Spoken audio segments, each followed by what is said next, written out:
Well, all right. Well.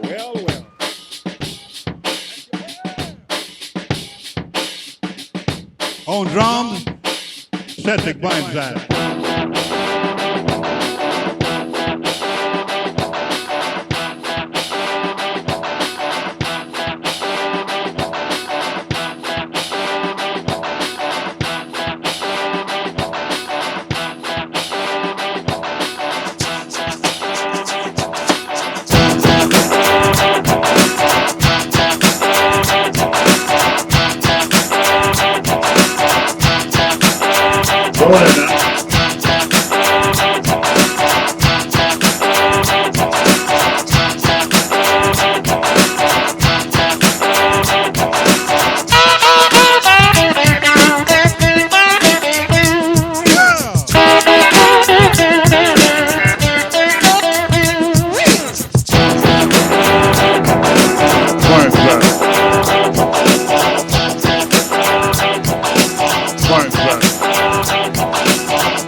Don't you let my baby ride, man. Don't you let my baby ride, man. Don't you let my baby ride, man. Don't you let my baby ride.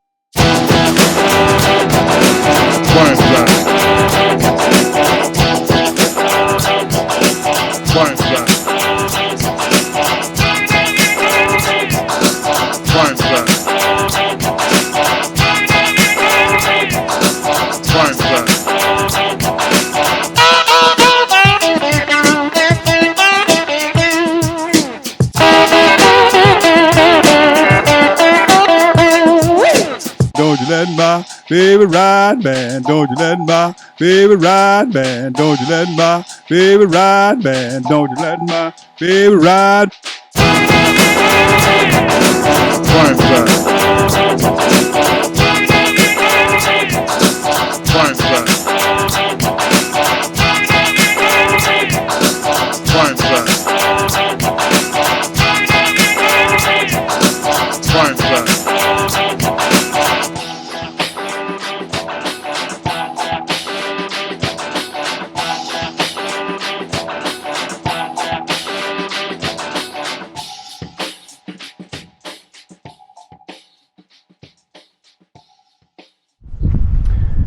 Hello everybody, another weekend upon us, another opportunity to go camping.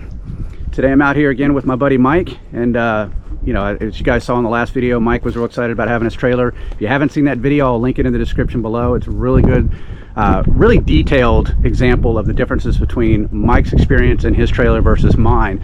But since then, we're back out here. Mike has actually done quite a few interesting mods to his trailer that we're going to talk about today. So Mike, if we can, let's just literally just jump right in. And I think a good thing would be to start at the front and work our way back. Okay, well, let's go to the front. And yeah, the most obvious thing from that picture is you can see the tires on the roof. Yeah, exactly. So let's look at where the tire used to be. Yeah. And very clean. It came out. The number one reason I took that tire out was to get weight off the tongue. Yep.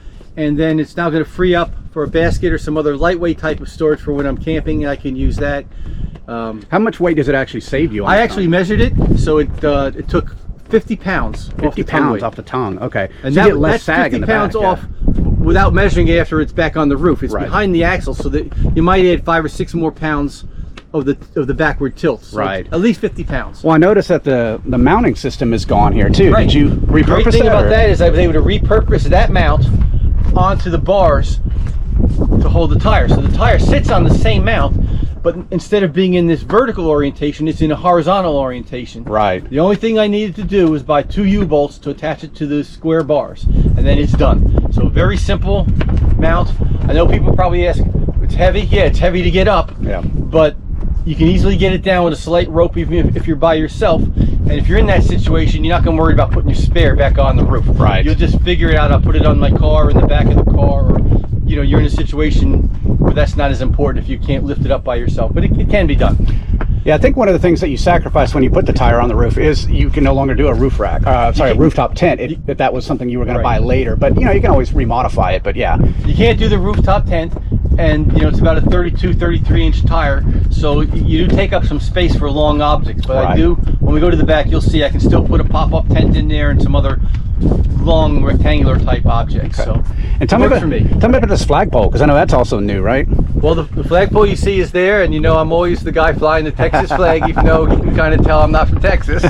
But I did want that. That for whatever reason that's important to me, so I just want to be able to get the flag. It's great when we go, you know, when we were at Texas Avid Outdoors, we tell people just look for the Texas flag in the off-grid trailer. Exactly, it's a good landmark. From 100 yards away, as they're driving down the roads, that, oh, that's the campsite I'm looking for. They got the Texas flag flying. So now I know one of the things that you said you were going to do after testing it this weekend is you want to get a higher flagpole, and I think it has to go just a hair higher. Yeah, and why? As you can why see is that? right now, it's blowing fine, not a problem.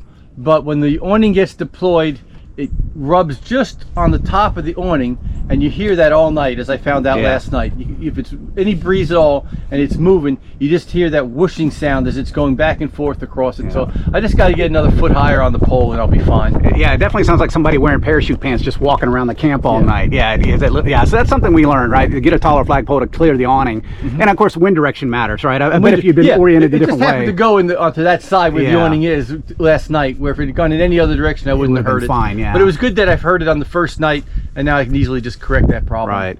Well, let's talk about something else that I'm really excited about, and it's the door catches that you installed. Because up until now, what we've been doing is bungee cording this. That's been my recommendation because it's a quick, easy fix. But I think this is a much better approach. Right. So I found these little door latches, you know, on Amazon, and just took a couple of measurements on where I was going to put it, and let's have a look. Yeah. So I set mine up so that it would be at about 180 degrees open. There it is. Nice. And you know, wind isn't a problem. It won't snap the cord or anything like that. It does move a little, but you know, we got about 5 or 6 mile an hour wind right now, and it's still. It's still not. fine. Yeah. I think you mentioned you were going to do maybe in the future rubber coated. I could rubber coat it just in case there's some scraping. It can scrape or anything, but right now, as long as it's not moving, it's good. It's just simple. I could even just use some simple duct tape or anything like that, and then at night I'll close it down. And like I said, we had some wind last night, and this makes no noise. So this wasn't making noise at night while I was trying. You could almost put some sort of pad here too. You could put a little piece of electrical tape. The paint would stop it. Yeah. So worked real good. And you know, there's another thing that we talked about. I didn't show you. If you want to hop up there, I put a plate up here. Oh yeah, for the antenna. To see. Yeah. And it's just, this is mostly an aluminum trailer.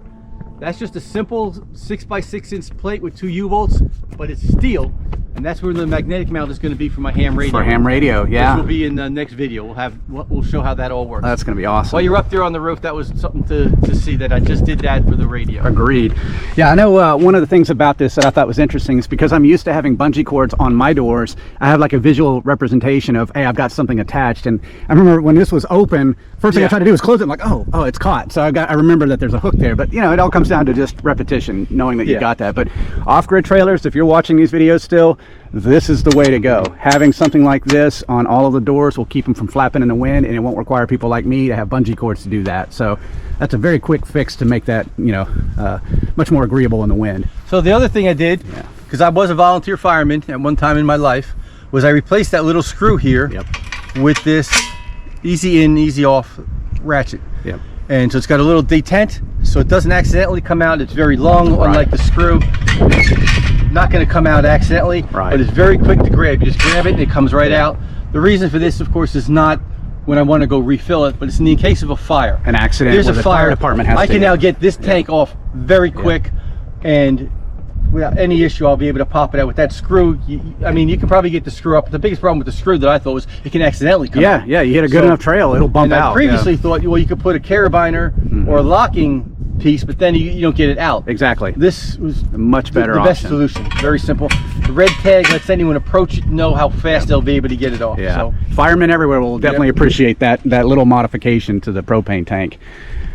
So yeah, I think we'll talk about the cutting board and stuff too, because I think this is interesting. A couple other things I did was I wanted to use this space for cutting board, and as you can see, this thing here kind of precludes a smooth surface. Right. So all I did was get the cutting board and a couple of feet. Yeah, with the little feet on it. Yeah. And I just drilled the feet in, and this height is enough to clear that, and it's equidistant all the way around, so it doesn't matter what orientation you put it in. You just put it in up into the corner. It's hard, you know. Look, I'm pushed down on this and it's barely moving. Yeah. So you can, you know, use pretty much the whole thing. It's only a hair bigger than the board, so it's very solid. And your reasoning for getting something like this? The reason for this was, it was just a thing. I didn't want to prepare food on my fender. Fender, yeah. Okay. And you didn't have to always bring a table out either. This makes it cleaner and more so this sanitary. is very simple. Yeah. And that was just it. Yeah. A couple other things. I took your advice, and I bought this. I don't have the paper towel on it, but suction cups. It's, you know, this takes very good to this very smooth aluminum. And these are rubber padded too, so they won't scrape the paint. Yeah, and that's padded. Leave my keys out here. Yep. That way I don't lock them in or forget them or lose them in my pants or something like that. I just found this little simple cell phone holder to play, again, put my cell phone out here outside. Yeah. And this is permanently affixed, right? So it's sticky tape on the back. Sticky taped on, very simple. Yep. I have another one on the inside, so at night I'll charge. Yep. But during the day I can just leave this one out. If I needed to charge the gap too, because you can plug it into the USB port. The cable can come down this gap and plug into this USB port if you want to do that to charge. Exactly. So these are the current mods I have right now. I think I have a couple more. I already hinted at the ham radio. We'll see that one in the next video. And that pretty much covers what I've done on. This is only my third night out now. Yeah. Second trip, third night. Yeah, it's gonna be unrecognizable before long, right? Another month from now, we'll be seeing whole completely different things. Yeah. And it's giving me great ideas on things that I need to do to mine. I really like the latching system on the doors. I think that's a much better way to do it rather than the bungee cord. So I'll probably end up doing something like that similar. The latching system, like I said, I'll give you the link for Amazon where it is, and then it just uses the 1/4 by 20 screws. Excellent, excellent.